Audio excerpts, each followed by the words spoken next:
రైతు భరోసా విడుదల ఈ సంక్రాంతికనే మనకు ఇప్పటికే డప్పు కొట్టుకుంటుందన్నమాట. మరి సంక్రాంతికి విడుదల చేస్తామనైతే చెప్తారు. మరి ఎట్లా నిధులు విడుదలకు సంబంధించి ఇప్పటివరకు చూసుకున్నట్టయితే ముఖ్యమంత్రి రేవంత్ రెడ్డి గారు 9,000 కోట్ల రూపాయలనేవి 9 రోజులలో జమ చేసే ప్రక్రియకు సంబంధించి గ్రీన్ సిగ్నల్ ఇచ్చినట్లయితే తెలుస్తుంది.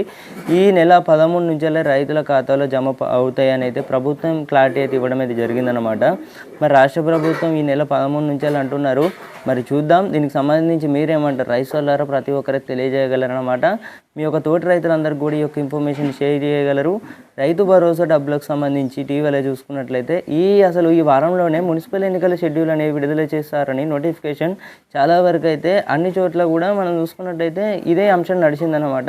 కానీ మున్సిపల్ ఎన్నికలు చూసుకున్నట్టయితే మనకి ఈ యొక్క మున్సిపల్ ఎన్నికలు ఫిబ్రవరి నెలలో ఉంటున్నాయి. ఫిబ్రవరి నెలలో ఎలక్షన్స్ ఉంటున్నాయి అన్నమాట. నిర్వహించడం అది జరుగుతుంది ఫిబ్రవరి నెలలో.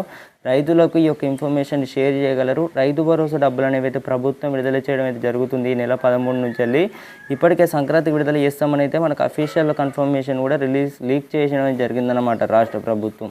సో రైతు భరోసా డబ్బులకు సంబంధించి సంక్రాంతికి రైతు భరోసా ఎట్లా నిధులు విడుదల చేస్తున్నారు? 9,000 కోట్ల రూపాయలు అనేవి గత వానాకాలంలో ఎలా నిధులు విడుదల చేశారో అదే డాటా ప్రభుత్వం పరిశీలించిన తర్వాత ఈ మొత్తం ప్లాన్ అనేది ఆ వానాకాలంలో ఎట్లా నిధులు విడుదల చేశారో ఈ యాసంగిలో కూడా అదే పకడ్బందీగా ప్లాన్ అనేది రూపొందించడం అయితే జరిగిందనమాట. ఆ వానాకాలంలో ఎలాగ నిధులు విడుదల చేశారో ఆ 9 రోజులలో 9,000 కోట్ల రూపాయలు నిధులు విడుదల చేసిన వెంటనే 12 ఎకరాల వరకు డబ్బులు అనేవి అయితే పడడం అయితే జరిగింది. అదేవిధంగా ఈ యాసంగి కూడా అదే విధంగా కూడా పకడ్బందీగా ప్లాన్ అయితే వేయడం జరిగిందనమాట. కానీ ఇందులో చూసుకున్నట్టయితే మనకు సర్వేలు చేసినట్లయితే తెలుస్తుంది. శాటిలైట్ ఇమేజెస్ ద్వారా గుర్తించి సాగు చేసే భూములకి రైతు భరోసా అందిస్తామని ప్రభుత్వం ఇప్పటికే అఫీషియల్ కన్ఫర్మేషన్లో కూడా మనకు చెప్పేసింది అనమాట. అసెంబ్లీలో కూడా చూసుకున్నట్టయితే ఈ శాటిలైట్ సర్వే అనేది కూడా ఈ జనవరి 2వ వారంలోగా పూర్తి స్థాయిలో కంప్లీట్ అవుతుందన్నమాట. అతి త్వరలోనే రైతు భరోసా డబ్బులు అనేవి అయితే పడడం అయితే జరుగుతుంది. సో ముఖ్యంగా రైతులు చూసుకున్నట్టయితే ఈ 65 లక్షల మంది రైతులు ఉన్నారా తెలంగాణ రాష్ట్రంలో?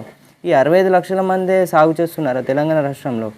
ఈ 65 లక్షల మంది రైతులే పండిస్తున్నారా? ఇక మిగతా వారు మొత్తం చూసుకున్నట్టయితే ఇక బోయిడు భూములు కానివ్వచ్చు వీటి కింద ఈ అరుగులు గారని తెలిసేసిందనమాట.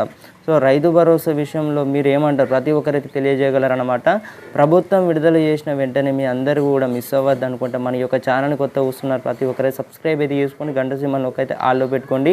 రైతు భరోసా యాసంగి సీజన్ ఈ నెల 13 నుంచి మొదలెట్టి 9 రోజులలో ఏకగ్రీవంగా రైతు భరోసా డబ్బులు అనేవి అయితే విడుదల చేయడం అయితే జరుగుతుంది. ఇలాంటి అడ్డంకులు లేకుండా సంక్రాంతికి ముందే రాష్ట్ర ప్రభుత్వం శ్రీకారం చుట్టనున్నదన్నమాట. గ్రీన్ సిగ్నల్ ఇచ్చిర్రు అన్నమాట. ముఖ్యమంత్రి గారే గ్రీన్ సిగ్నల్ ఇచ్చిర్రు. ఇక డబ్బులు విడుదల చేసడమే పనుని చూద్దాం.